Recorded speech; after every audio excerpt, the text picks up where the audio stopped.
Proxy of लश्कर-ए-तोयबा। आप सबको पता है ये चीज? नहीं पता होगा।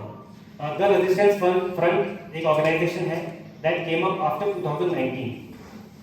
ये सारी ऑर्गेनाइजेशन जो नई ऑर्गेनाइजेशन हैं, the Kashmir tigers, the resistance front, people's anti fascist front, PAFF, PAF, they also released a lot of videos.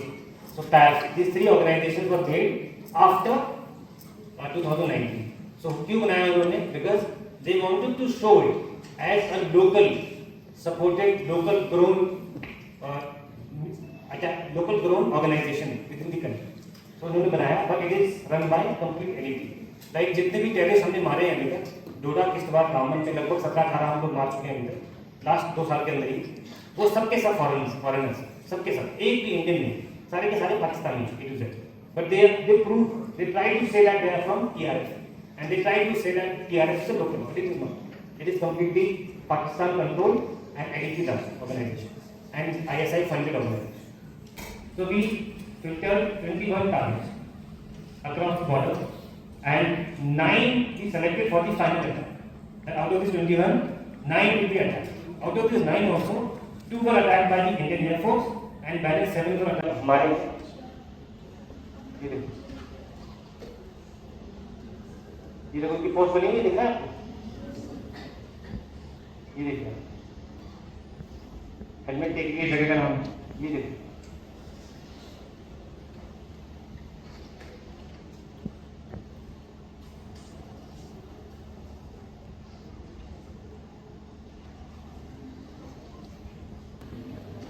इधर ड्रोन आप देखोगे इन के पाकिस्तान के।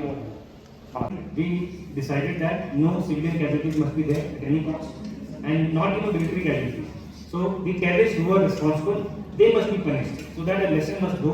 Next time when they try and think, they know that India will respond with lot of vigor. And it will not. यहाँ पे ID की training होती है, देखो बॉम्ब जा रहा है। Can you see? अभी देखना। You see this? मतलब देखो तो मुझे क्या है? It is 25 kilometers from IT, and 11 के जो terrorists थे वो trained here है। ये देखो, जो पाकिस्तान के drones हैं, वो आ रहे थे वहाँ से, आपने देखा ही? किसी ने देखा ही fire होता हुआ? मजा आया ना आपको? डर तो लग रहा होगा।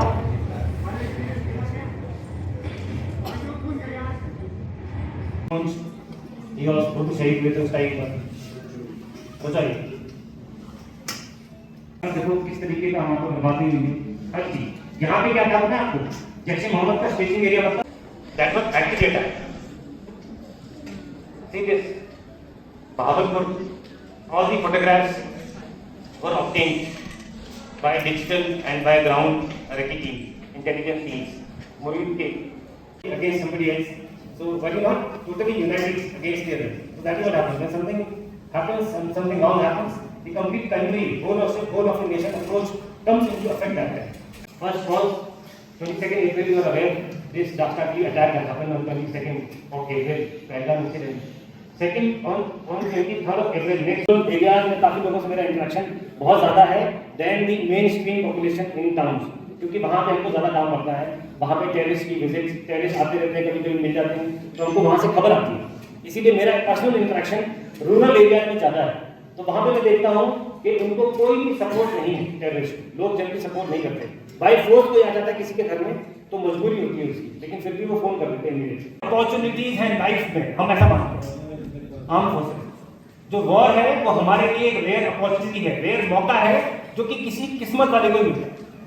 तो ये एक मौका था हमारे लिए जो हमने देखा है, एंड आप सभी के लिए टू अंडरस्टैंड कि आपके सामने एक वॉर हुआ, ऑपरेशन सिंदूर, उसमें क्या हुआ, ये एक अपॉर्चुनिटी है आपके लिए जानने के लिए। इसीलिए I am trying to explain everything. Economics है, उसके बाद ज्योग्राफी है, उसके बाद इंग्लिश सर का शुक्रिया करें क्योंकि सीओ सर अब यहाँ से जा भी रहे हैं, लेकिन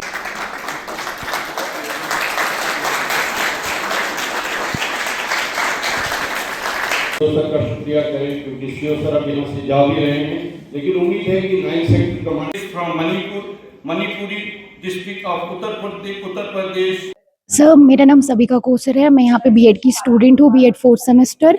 आज हमारे कैंपस में आर्मी ने, सीओ जो है हमारे योगेश चौहान सर, उन्होंने जो है एक इवेंट ऑर्गेनाइज करवाया था ऑपरेशन सिंदूर की एनिवर्सरी पे, ताकि वो हमें इन्फॉर्म कर सकें कि ऑपरेशन सिंदूर क्यों हुआ था, कैसे हुआ था और उसके क्या आगे जाकर जो है कॉन्सिक्वेंसेस रहे थे।